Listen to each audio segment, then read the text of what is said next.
आकाशवाणी भोपाल से प्रस्तुत हैं प्रादेशिक समाचार।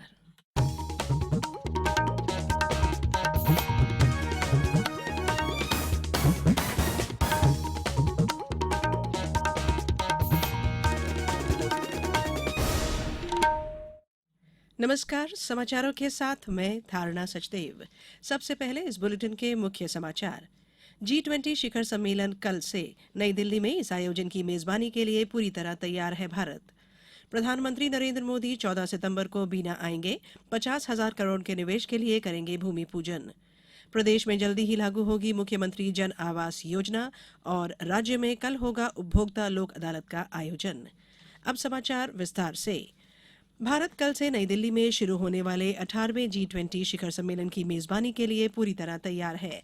शिखर सम्मेलन में भाग लेने के लिए वैश्विक नेता दिल्ली पहुंच रहे हैं।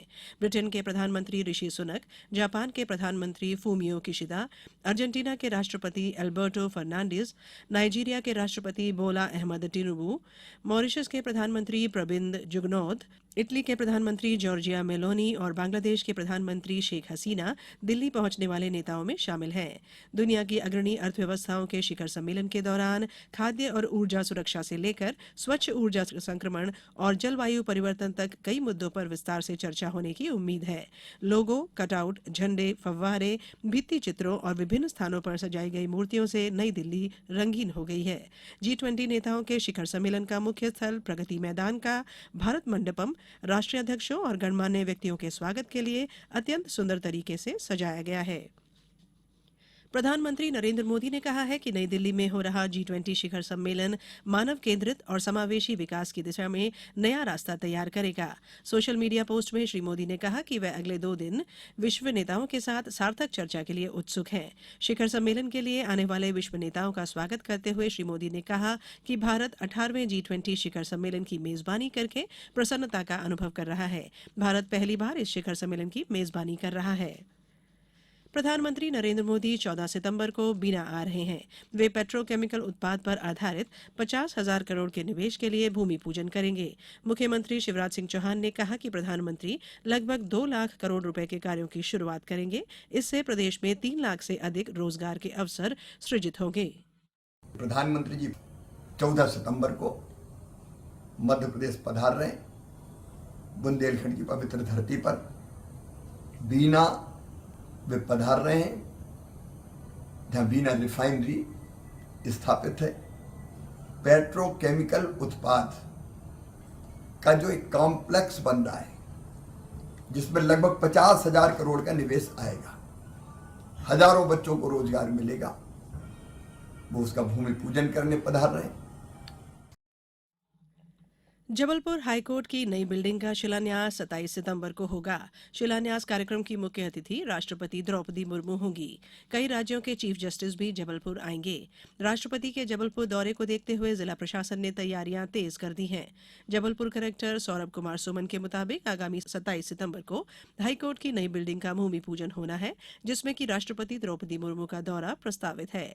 कलेक्टर ने बताया कि जिला अदालत की पुरानी बिल्डिंग को तोड़कर इसका निर्माण किया जा रहा है। हाईकोर्ट की नई बिल्डिंग में बेंचों के अलावा पक्षकारों के लिए भी सुविधाएं रहेंगी। नई बिल्डिंग का डिजाइन और प्रोजेक्ट PWD की इकाई PIU तैयार कर रही है। राज्यपाल मंगूभाई पटेल को world book of records London chapter द्वारा सम्मानित किया जाएगा। राज्यपाल पटेल को 14 सितंबर को ब्रिटिश पार्लियामेंट लंदन में आयोजित समारोह में सम्मानित किया जाएगा। लंदन प्रवास के दौरान राज्यपाल पटेल फ्रेंड्स ऑफ मध्य प्रदेश के कार्यक्रम में भी शामिल होंगे। राज्यपाल 11 सितंबर को लंदन के लिए प्रस्थान करेंगे और 18 सितंबर को भारत लौटेंगे।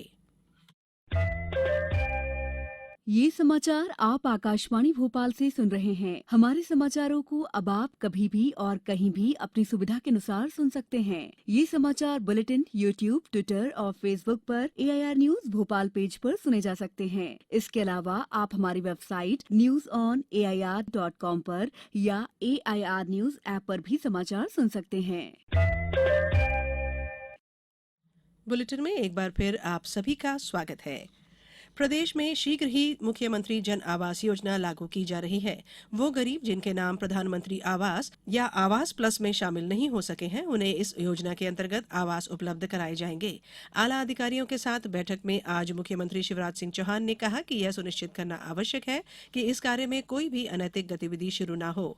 उन्होंने कहा कि प्रदेश में उर्वरक की कोई कमी नहीं है। जिलों में खाद की आपूर्ति सुनिश्चित कराना कलेक्टर की जिम्मेदारी है। उन्होंने जिले में खाद की उपलब्धता का समय पर आकलन करने और जिले की मांग से राज्य शासन को अवगत कराने के निर्देश दिए। श्री चौहान ने कहा कि किसानों को जरूरत के समय खाद उपलब्ध हो। ग्वालियर के फूलबाग मैदान पर 10 सितंबर को राज्य स्तरीय महिला हितग्राही सम्मेलन आयोजित होगा। इस आयोजन में प्रदेश भर की महिलाओं के खाते में मुख्यमंत्री लाडली बहना योजना के तहत धनराशि भेजी जाएगी। मुख्यमंत्री शिवराज सिंह चौहान सरकार की विभिन्न योजनाओं के तहत हित लाभ भी वितरित करेंगे। मुख्यमंत्री इस अवसर पर विभिन्न विकास कार्यों का लोकार्पण और भूमि पूजन करेंगे। संभाग आयुक्त दीपक सिंह और अतिरिक्त पुलिस महानिदेशक डी श्रीनिवास वर्मा ने इस कार्यक्रम की तैयारियों का आज जायजा लिया। मुख्यमंत्री आज भी अल्प प्रवास पर ग्वालियर आए और यहां से मुरैना जिले के लिए प्रस्थान कर गए। मध्य प्रदेश राज्य उपभोक्ता विवाद प्रतितोषण आयोग और प्रदेश के सभी जिला उपभोक्ता आयोग में कल शनिवार को प्रदेश और जिला स्तर पर उपभोक्ता लोक अदालत का आयोजन किया जा रहा है। यह जानकारी आज आयोग के अध्यक्ष न्यायमूर्ति शांतनु एम केमकर ने दी। उन्होंने बताया कि लोक अदालत के दौरान राज्य उपभोक्ता आयोग भोपाल में विचाराधीन बैंकिंग, बीमा, विद्युत, चिकित्सा, टेलीफोन, कृषि, ऑटोमोबाइल, हाउसिंग, एयरलाइंस, रेलवे सहित विभिन्न सेवाओं और वस्तुओं से संबंधित 90 प्रकरणों के निराकरण की संभावना है। इसी प्रकार जिला स्तर पर भी प्रकरणों का निराकरण किया जाएगा। स्वास्थ्य विभाग द्वारा 11 सितंबर से मिशन इंद्रधनुष अभियान का द्वितीय चरण प्रारंभ किया जाएगा, जो 16 सितंबर तक आयोजित होगा। मुख्य चिकित्सा और स्वास्थ्य अधिकारी डॉक्टर अशोक बारंगा ने बताया कि राष्ट्रीय सघन मिशन इंद्रधनुष 5.0 अभियान के द्वितीय चरण में 1570 टीकाकरण सत्र लगाए जाएंगे, जिसमें 0 से 5 वर्ष तक के छूटे हुए 3487 बच्चे और 695 गर्भवती महिलाओं को टीका लगाया जाएगा। अभियान का मुख्य उद्देश्य 100% बच्चों का टीकाकरण और वर्ष 2023 तक मीजल्स रूबेला मुक्त प्रदेश बनाना है।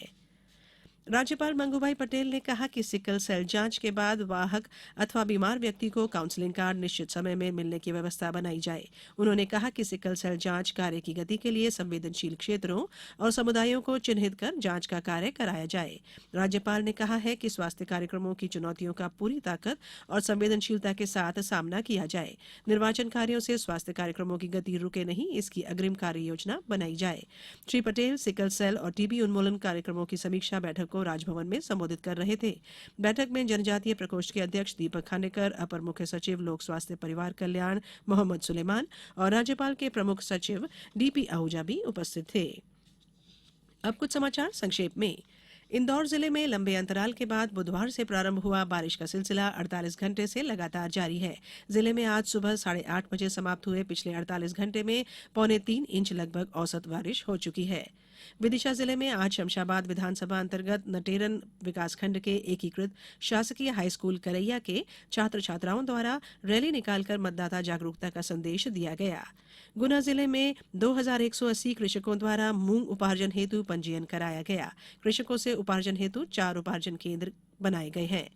अशोकनगर जिले के चंदेरी में आज गोगावीर की सवारी निकाली गई। चंदेरी में 121 जवानों सहित पुलिस अधिकारियों को तैनात किया गया था।